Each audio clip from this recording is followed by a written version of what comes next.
So based on what you were just saying, what can we do to be more aware of the subtleties? Because I feel like I know there are signs that are happening constantly, and I just feel like I'm missing them. I must be, because I feel like I need to be patient. It's about tuning. You can be as patient as you have time to be, but if you've got your tuner set on the wrong station, you're not going to hear what's being broadcast on the station that you want to hear from. And so it's not about patience, it's about tuning.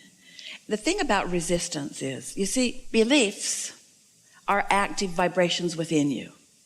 So as you witness something, and there's an active vibration within you as you watch it, as you talk about it later, there's an active vibration. As you remember it from the past or imagine it in the future, there's an active vibration. And so an active vibration about something that you don't want will hinder the signal about something that you do want. So that's just not good tuning. So the obvious thing is just shut that channel down. In other words, just stop. You got to deactivate those things that are in the way.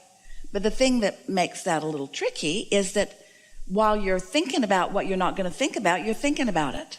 So when you say, I'm not going to think about that anymore, you're thinking about that right now. And every time you say, I'm not going to think about it, you think about it more until it becomes a stronger and stronger and stronger hindrance to what you do want. So the only way that we know of to deactivate something unwanted is to focus upon something wanted. But law of attraction gets in your way with that, because law of attraction is so busy responding to the vibration that you've already got active that it makes it almost impossible in some cases to think about the other end of that stick, because this is so dominant. So you can't not think about it, because law of attraction just keeps dishing up more, showing you more in your now, both of wanted and unwanted, by the way, showing you more in your now, helping you remember things from the past, gathering it from far and wide, anything that's active within you. Law of attraction saying, here's some more, here's some more, here's some more, here's some more. So the way we would encourage you to deactivate something is by quieting your mind altogether. It helps when you sleep. But the thing about sleeping is when you wake up, you usually pick up where you left off. Even though the momentum subsided, the potential for that active belief is still really great. And so when you awaken, you could wake up and immediately focus on other things. And if you could do that, you could, in time, dominate your vibration with more wanted things. That's doable. It's a little difficult. The easiest way is to quiet your mind altogether. And the way you quiet your mind is by meditating. And by meditating, we mean focusing on something that's not really an active thought. So it requires, or it's helpful, in the beginning especially, to sit in an environment where there's not a lot going on. Quiet room helps. Comfortable clothing, and focus upon something subtle. Like Esther likes to listen for a sound. So if you just listen, just sort of enjoy what your ears can find with that. Or you can breathe, noticing your breathing in and out. Sometimes you can even find a ringing in your own ear or a sound in your own mind. But it's better if it's a steady sound, something that doesn't change and therefore doesn't distract you. And if you will focus there for just a little bit, you'll notice that your body will feel different as your mind sort of winds down, and you don't give your mind an opportunity to pick up on those vibrations that it normally would, because you're focused pointedly on something that isn't interesting but does have your attention. It's not so interesting that it takes you off on tangents, but it's interesting enough because it is something that you can focus upon. It is a thing. In other words, it's a manifestation. It's a sound that is manifesting, but it just doesn't amount to that much. As you focus upon that, you'll quiet your mind. And as you quiet your mind, a really interesting thing happens. Your tuner rises to the frequency of your inner being. It's like the cork, when you hold it under the water, isn't floating, but when you let go, it does. So it's like letting go of that cork, and your vibration begins to rise, which now puts you in sync. You know how a moment ago we were talking about how there is the point of attraction of your inner being, your inner mind, your soul source. And then there's a point of attraction of whatever you've got going on with your habits of thought.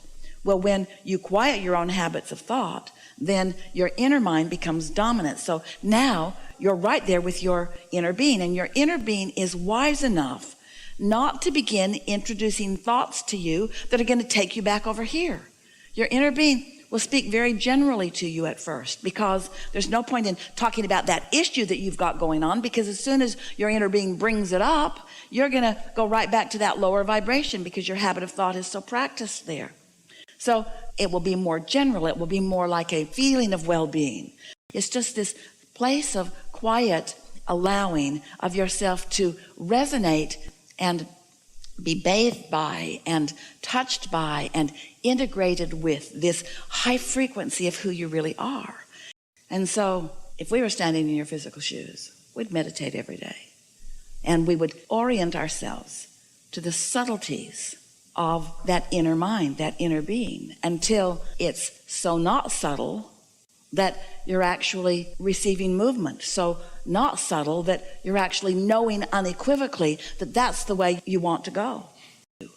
Your inner being knows when you're agitated about something or when you're open to something. Your inner being knows what your beliefs are about everything that matters to you. Your inner being knows what things you want and what things you really don't believe, and what things you want and what things you're not quite so much in the way of. So your inner being will offer you impulses of thought. And when you receive the thought, you'll think you're thinking it, but you're not thinking it. And you know how you'll notice the difference between whether you're thinking the thought or whether you're receiving the thought from your inner being? When you receive the thought from your inner being, it always feels good. It feels like a good idea. It feels like something that you want to do. It's resistance free. And Esther, at first, when she began receiving these thoughts, she would think, that doesn't seem like a very important thought.